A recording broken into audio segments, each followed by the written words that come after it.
তাহলে হাগুদা কি করা যায় বলো এখন? কি আর করবো ভাই, কাজকর্ম কিচ্ছু নাই, দোকান তো ওখান থেকে ভাঙিয়ে ফেলাতেই হবে। আজকে আবার ফাইনাল অর্ডার আইছে। বলছি কি কেরালা যাবা নাকি? কেরালা যাবে কি করতি? ওখানে গিয়ে সেন্টারিং কাজ করবো। তোর শরীরে কুলবে? ওই 32 রড মাথায় নিয়ে দৌড়তে পারবি? হ্যাঁ, 10 তলার উপরে। পেটের দায় এখন করতেই হবে, আর কি করব। বলছিলাম কি, আর বউ বলতেছিল কি ওদের এই গ্রামের ওইদিকে কাজ আছে। কি কাজ আছে? ওই সেন্টারিং কাজই। সেন্টারিং কাজ যদি করতেই হয় তাহলে কেরালা যাওয়ার দরকার কি? আমার শ্বশুর বাড়ির ওইদিকে, ওই খালপাড়ের ওইদিকে বলে প্রচুর কাজ। শোন, এখন আর ওই সেন্টারিং কাজ করা যাবে না। এই হাগুদার কথা শোন, এখন ওই রডের ওজন যা মাথায় একটা উঠলি মনে হবে কি যে 85 কেজি উঠেছি, বুঝতে পারিস? আগে শরীরের জোর ছিল অন্যরকম, এখন একটু বয়স হয়ে গেছে তো। আরে কোথায় বয়স হয়ে গেছে, এখন তোমার 2-3টে বিয়ে দেওয়া যায়। ও কথা বলিস না রে, ও কথা বলিস নে। বিয়ের কথা মাথায় উঠোস নে। মাঝে মাঝে টেড়া হতে তাই ঠান্ডা করতে 2-3 দিন লাগে। ওইসব ফাজলামি কথা বাদ দিয়ে কি করা যায় তাই ভাব। এখন মোটামুটি খাওয়া দাওয়ারই পরিস্থিতি খারাপ। কি করবো হাগুদা, কোনো তো ব্যবসা নেই। নারকেল বেগমের সাথে ভালো ব্যবসা চলতেছিল, সেটারও পিন্ডি চটকায় গেছে। শুনলাম নারকেল বেগম নাকি ওই ভোটে দাঁড়াচ্ছে। আমি তো তাই শুনেছি। কোথা থেকে বলে কোন অ্যাডভোকেট না উকিল আনিছে পরামর্শ নেওয়ার জন্য। কেন, আমাদের নেদন্ডে নেওয়ার কথা ছিল না? ও ঘোড়া ছাড়ো, এখন মোটামুটি ও নারকেল বেগমের পয়সা হয়ে গেছে তো আমাদের সেরকম একটা পাত্তা দিচ্ছে না। তো বলছি ওনার কাছে যে কাজ চালিয়ে হতো না, ওই পোস্টার লাগানো, দড়ি বান্ধা, তারপরে কোথায় কোথায় অনুষ্ঠান হবে সেখানে সিকিউরিটি গার্ডের ব্যবস্থা, এসব কাজে নিলিবারে ভালো হতো না আমাদের? ও নেবে না আমাদের, বুঝতে পারিস? কেন নেবে না? ওর পিছনে অনেক কারণ আছে। আমাদের নিলিবারে মোটামুটি ওনার অনেক লস হবে। কিরকম লস হবে? আরে যদি নেওয়ার হতো না তা এতক্ষণ ফোন করে আমাদের ডাকাডাকি শুরু করে দিত, বুঝতে পারিস? তা তো ঠিক কথা বলিস। লাস্টে যে মোটামুটি মালপত্র দিছে না, ওখান থেকে কিছু টাকা বাকি আছে এখনো দেওয়ার, একবারে যাইতেই হবে। পাদু আজকে আসতেছে, পাদু আসেনি, তারপর গেলেই হবে না। আমার ছেলেটার নিয়ে কি করি, মানে কি ব্যবসা করবে? ওই একটা কাজের কাজ করবে, দেখে নিস, বলে দিলাম। তুমি তো ওই বলতেছো রাত্রে আমার ঘুম হয় না, কোথায় কোন বাড়ির মুরগি চোর ছাগল চোর কি কি করে বেড়াবে, লাস্টে পাও ধরতে হবে আমার। না না, কাকার ট্যালেন্ট আছে, বললেই হবে না। ও কাজ করলে তো ধরতেও পারবে না। ওইসব কথা বাদ দিয়ে কি কাজ করবো তাই বল। ঘরে চাল ডাল কিচ্ছু নেই। হ্যাঁ, এখন কি দিয়ে কি করবো কিছু বুঝে পাচ্ছি না। শোনো, এখন আর আগের মতন বুদ্ধি চলে না, আর ওই হাবিজাবি কাজ আর করা যাবে না। আগে চিটিংবাজি কাজ কম করেছি, ওইসব কাজ করলি তো এখনো পয়সা। পয়সা মানে ঘরে ধোয়ার জায়গা না, কিন্তু দেখিস আমাদের পিছনে ঝামেলাই কমে না, একটার পর একটা লাগিয়েই থাকে। এর জন্য ভাবিস চিটিং বেশি ব্যবসা করবো না। বাড়ি যে এতগুলো লোক, ইনকাম নেই কারুর, তা কি করে কি চলবে ফুটো তাই ভাবিস? আমার মনে হয় কি হাগুদা, কলা ভাঙার ব্যবসা করলে ভালো হয়। কলা ভাঙার ব্যবসায় ভালো লাভ আছে, তা তিনজন যদি একই কাজ করো তাহলে কি করে লাভ হবে বলো? আমার মাথায় একটা বুদ্ধি আছে, 3জন 3 গ্রামে যাব। একা একা কাজ করবে কি করে? হ্যাঁ শোনো, আমি নেদন্ডে নেব, তুমি ওই লাল ব্যাটারি নেবা, আর ওই ঢ্যামনা নেবে হচ্ছে ওই চম্পারে, বুঝতে পারিস? 3জনের এক একজন অ্যাসিস্ট্যান্ট হয়ে গেলে ভালো হয়। কিন্তু লাল ব্যাটারি তো শহরে রয়েছে। ও পাদুরি বলে নিয়ে আসতে হবে, কারণ কি এখন পয়সা কড়ির যা অভাব, মোটামুটি কাজ না করলে খাওয়া জুটবে না।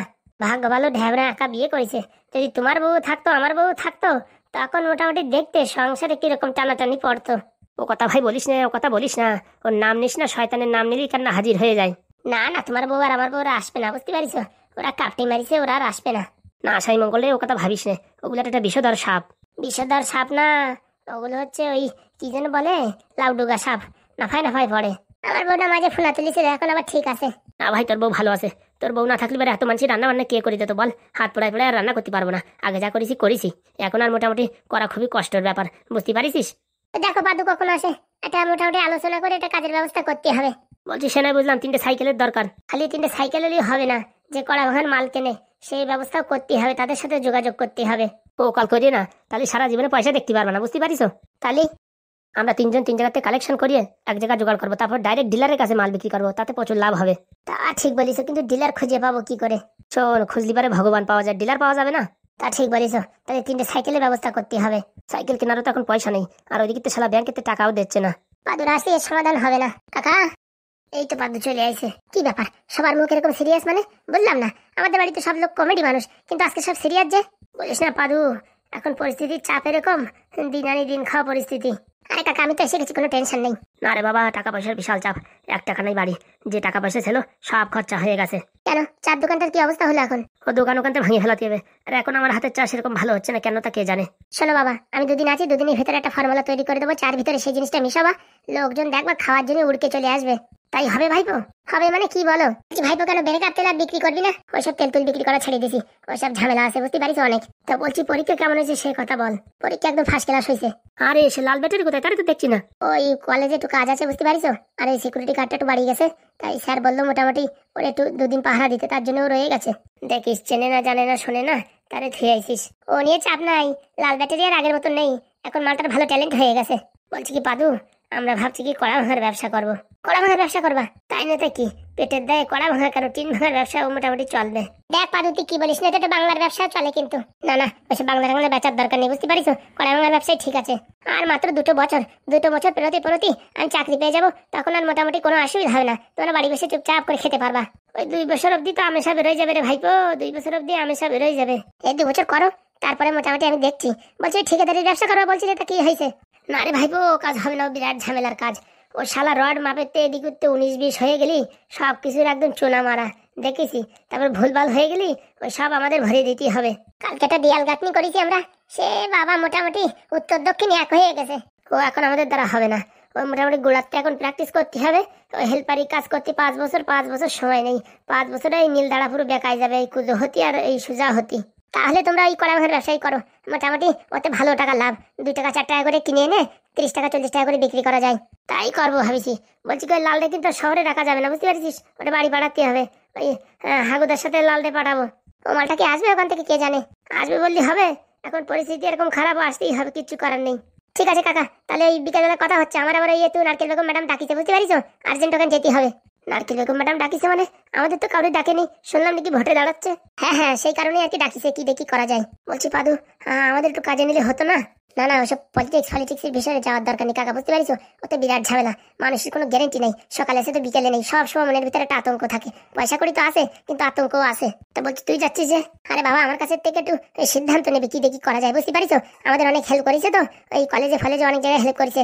এখনো মোটামুটি আমার কর্তব্য ওনার একটু হেল্প করা। ঠিক আছে, স্নান দান করে খাওয়া দাওয়া করে যা, দেখ ডাল ভাত রান্না করেছে। সাবধানে ভাইপো। হ্যাঁ কাকা। পাদু তো হাগুদা তাই বললো, কিন্তু এখন মোটামুটি সবকিছু তো ঠিক আছে। 3টে সাইকেল কেনার টাকা হলেই শুরু করে দেবো। সে টাকা এখন কোথায় পাবি? বলছি পাদুরে নিয়ে ব্যাংকে গেলে হয় না? দাঁড়া, এখন ওই নারকেল বেগম ম্যাডামের বাড়িতে আসুক, তারপরে ওই ব্যাপারে আলোচনা করবানি। মা, ও মা। হে কি ভাইপো, তুই ব্যাগ ভর্তি করে বাজার করে নিয়ে আসিস, আবার কোথাও না কোথাও করে প্যাঁচ মারিছে, নির্ঘাত কারোর পকেটে মারিছে। বলছি বাবা, তোমার মুখে কি করে সব ভালো কথা আসে না? তোমার ছেলে চুরি ছাড়া কি আর অন্য কোনো কাজ করতে পারে না? কোথাতে টাকা পালি এত বাজার টাজার করার? খালি বাজার করা দেখে কেটে গেলে। কেন কাকা, 10,000 টাকা আছে, ধরো। 10,000 টাকা কোথায় পেলি? আগে ধরো তো, তারপর বলছি। শালা নির্ঘাত কারোর বাড়িতে ডাকাতি করে নিয়ে আসে। শালা আমার বাপটার মুখে কোনদিন একটু ভালো কথা শুনলাম না, সব সময় আমারে মানে কুনজরে দেখে। ঢামনা একটু চুপ থাকতো, আগে ভাইপোর কাছে শুনি কি করে টাকা ইনকাম করলো। ধরো কাকা টাকাটা। আগে বল টাকা কোথাতে পাইছিস? আর টাকাটা ধরো তো, তারপর বলছি। চুরি করা টাকা না তো? আরে বাবা, ব্যবসা করে টাকা আনিছি, টাকাটা ধরো। এইবার বল টাকা কোথায় পাইছিস? শোনো কাকা, খবর পাইছি এক গ্রামে ছাগল মারা অবস্থা। ছাগলটা পটাত করে 700 টাকা দিয়ে কিনে ওই মানে ত্রিবল্লপুরীর একটা হাট আছে না, ওখানে 12,000 টাকা বিক্রি করে দিছি। 1,000 টাকার বাজার করেছি, 1,000 টাকা আমার কাছে আছে, আর তোমাদের 10,000 টাকা দিছি। তুই ছাগলের ব্যবসা করে টাকা ইনকাম করেছিস? হ্যাঁ, তা কি সত্যি বলছিস ভাইপো?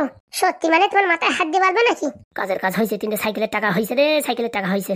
এই যে নাও, ধরো টাকাটা, তুমি ধরো। লজ্জার ব্যাপার, এতটুক ভাইপো কয়েকদিন আগে জন্মগ্রহণ করেছে, এখন এত টাকা ইনকাম করতেছে, আর আমরা সারা বাড়ি বসে হুক্কো খাচ্ছি। বললি হবে না, ভাইপোর ট্যালেন্ট আছে, বললি হবে না, আমি তোমার আগেই বলেছি। বলছি ফুটো, আমার কিন্তু সন্দেহ হচ্ছে, মাটা কোথা থেকে গাড়াই চড়াই আনেনি তো? বললাম না, আমার বাপ আমার কোনদিন চোখে দেখতে পারে না, ও একটা বলবে। বলছি মা কোথায় গেল, এই তরকারিগুলো নেও। তোর মা গাছে একটু কুমড়োর পাতা ছিঁড়তি। কেন, কারে আবার ভূতি ধরিছে? ভূতি ধরে নেই, কুমড়ো পাতা খাইতে হবে। ধরিস, আমি এসব হাবি জাবি খাবো না। বলছি নেতনের কথাটা বলিস, ওর আমাদের সাথে জাতি হবে এই কড়ামহান ব্যবসায়। পরে বলবানি, এখন বললি এবার চেতে চেতে যায়নি, কি বুঝিস? বেচারা অনেক কষ্ট করে টাকাটা আনিয়ে দিয়েছে, রাত্রি বললি হবে না। ঠিক আছে। বলছি বাবা, যা হাত পা ধুয়ে করে খাওয়া দাওয়া করে নে। তে বাজার করে ধরবে কিনা, দে আমার কাছে দে। বলছি কাকা, বাড়ি তো কাজ বাজ নাই, আমার সাথে কেউ যদি একজন আসতো না, তাহলে কিন্তু ভালো ব্যবসা হতো। কিসের ব্যবসা ভাইপো? ওই তো ছাগলের ফড়িয়ার গিরি করলে পরে বিশাল লাভ আছে। বলছি কি ভাইপো, আমরা একটা মাথায় বুদ্ধি করেছি যে কড়া ভাঙার ব্যবসা করব। শোনো, আজকাল মানুষের বাড়ি ওই কড়া ভাঙার টিন ভাঙা অনেক কম পাওয়া যায়, বুঝতে পারিস? কি বলছিস? হ্যাঁ, মানুষের বাড়ি আজকাল ওই কড়া ভাঙা টিন ভাঙা পাওয়া যায় না, ওইসব অনলাইনে লোকে কিনে নেয়। অনলাইনে লোকে কিনে নেয় মানে? দেখো, আগে পুরোনো ফ্রিজ নষ্ট হয়ে গেলে পরে কড়া ভাঙা তারা বেঁচে দিত, এখন মানুষ চালু হয়ে গেছে, ওই নষ্ট হবে তার আগে এই অনলাইনে এক্সচেঞ্জ করে দিচ্ছে, বুঝতে পারিস? পুরোনটা দিয়ে নতুনটা। কোনদিন হয় পুরোনটা দিয়ে নতুনটা? আরে বাবা ভাই, মানে তুমি কি বলতেছো? তাহলে কি বলছিস, কড়া ভাঙার ব্যবসায় লাভ নাই? লাভ তো আছে, কিন্তু তুমি গ্রাম খুঁজবা, কোনো গ্রামে কিচ্ছু পাবা না। ওই ছাতা ভাঙা, কোথায় হাড়ি ভাঙা, পাতিল ভাঙা, ও ছাড়া আর কিচ্ছু পাবা না। কি বলছিস ফুটো, সত্যি বলছিস ভাইপো? বিশেষ হয় একদিন চলো, তোমার ঘুরোচ্ছি। ও কড়া ভাঙার ব্যবসা নিয়ে আর ওই ট্যাবলা একবার ট্রাই মেরে দেখেছি, সারাদিনই 2 কেজি লোহা পাওয়া যায় না। ওতে যদি চুলির ব্যবসা করো, তাতে লাভ আছে। বলছি ভাইপো, তুই খাওয়া দাওয়া করে নে, বিকেলবেলা তোর সাথে একটু কথাবার্তা আছে। তুই পাদু মাদু সবাই মিলে আমরা একটা আলোচনা করবো যে কি ব্যবসা করা যায়। ও আমি ধরাত করে বলে দেবানি, কোনো সমস্যা নাই। তোমাদের কন্ডিশন বলবা, সেই হিসাবে আমি ব্যবসা বলিয়ে দেবো। এই কদিন ঘুরতে ঘুরতে আমার সব মুখস্থ হয়ে গেছে। কি বলছিস? মুখস্থ না হয়ে টপ করে 10,000 টাকা আনিয়ে দিতাম নাকি? ওই যে চাল ডাল সবকিছু কিনে ফেলাও যা যা দরকার। বলছি কি ভাইবো, ভাবিছি ওই টাকা দিয়ে 3টে সাইকেল কিনবো। সাইকেল কিনবা? হ্যাঁ সাইকেল কিনে ভাবিছি কড়া ভাঙার ব্যবসা করবো। শোনো, একবার কিনে ফেলারই তো পয়সাগুলো গেল। আগে একটু ঠান্ডা মাথায় ভাবো যে তোমরা কি এখন ওই কলা ভাঙার ব্যবসা করতে পারবা? কেন না পারার কি হলো? না না, মানুষের একবার পয়সা এসে গেলে পারে তখন ওই 5 টাকা 10 টাকার জিনিসের ব্যবসা করতে ইচ্ছা করে না। তখন মানে বড় দাম ধরি বড় দাম ধরি। তোর কথায় যুক্তি তো আছে। তাহলে আমি খাইয়ে নি, তারপর তোমাদের বলবানি কি দেখি করা যায়, ঠিক আছে? আচ্ছা বলছি কি পরীক্ষা তো হয়ে গেছে, সবাই মিলে একটু ঘুরে আসলে হতো না? হতো তো, মাকে বাবাকে বলে দেখো রাজি হয় কিনা। হ্যাঁ হ্যাঁ, রাজি হবে না কেন? কে জানে, তুমি বলে দেখো, আমি তো রাজি। সত্যি পরি, কালকে তুমি যেভাবে আমাদেরকে বাঁচালে, তুমি না থাকলে তো আজকে আমরা সবাই কাঠগড়ায় হাজির হয়ে যেতাম। তাহলে তুমি আমায় দাম দাও না। কে বলেছে? তুমি আমার সোনা পাখি ময়না পাখি বউ। বলছি এই পিঙ্কি চলে গেছে? হ্যাঁ ও তো সকালেই চলে গেছে। বলছি তোমার সঙ্গে আমি কথা বলছি আর তুমি কি মোবাইলে দেখাদেখি করছো? হ্যাঁ আরে বাবা, তোমার সাথে কথা তো বলছি, একটু ইনস্টাগ্রাম দেখছিলাম। কথা বলার সময় কথা বলো, মোবাইল দেখো কেন? আরে বাবা তুমি বলো না, তুমি শুনছি। এ কি দেখছি, কি দেখছি? কি হয়েছে পরি? দেখো ভিডিওটা দেখো। কই সাউন্ড দাও। দিচ্ছি। বিশেষ ঘোষণা, ইঞ্জিনিয়ারিং পরীক্ষার ফার্স্ট ইয়ারের প্রশ্ন আউট নিয়ে তর্ক বিতর্ক। হে কি বাবার ভিডিও? খিদিরপুর কলেজে এক শিক্ষক এবং তার স্ত্রী মিলে দুজন মিলে এই কাজটি করলো, যে পরীক্ষার প্রশ্ন আউট করলো।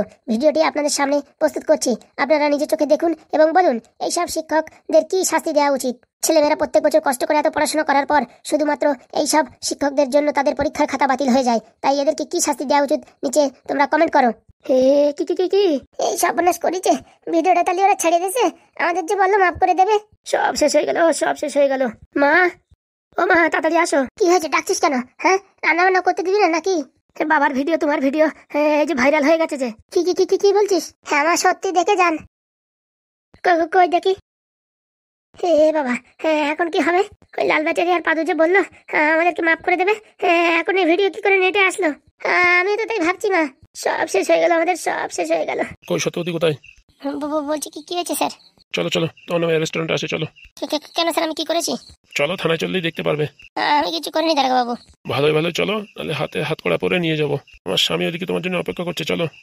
কেন স্যার? ভালোভাবে আসবা না মহিলা পুলিশ আনবো? আসি। মা তুমি কোথায় যাচ্ছ? তোর মামা বাড়ি যাচ্ছে, তুই আসবি নাকি? বলছি বাবা বাড়ি থাকিস, আমি খুব শীঘ্রই আসবো। শীঘ্রই আসবা কি দেরি করে আসবা সেটা তোমার হাতে না আমাদের হাতে। মা তোমার কিচ্ছু হবে না, তোমাকে আমি ঠিকঠাক নিয়েই আসবো। অত ঘন কথা না বলে তাড়াতাড়ি চলো। চলেন দারোগা বাবু চলেন। যত সব ঝামেলা। পরি এখন আমার মার কি হবে? তুমি টেনশন করো না, সব ঠিক হয়ে যাবে। সব ঠিক হয়ে যাবে মানে? বাবা মা দুজনে পুলিশ স্টেশনে, এখন কি করে কি হবে? এখন পাদের পাও ধরা ছাড়া কোনো গতি নাই। এরকম বড় আমাদের সাথে ডুপ্লিসিটি করলো, কালকে বললো কিচ্ছু করবে না, ক্ষমা করে দিছে, আর এখন গিয়ে এই সর্বনাশ করে দিল আমাদের। সত্যি পাদু যে এইভাবে আমাদের সাথে অভিনয় করবে কোনোদিন ভাবতে পারিনি। চলো পাদুর কাছে চলো, আর পাও ধরা ছাড়া এখন কোনো গতি নেই, চলো।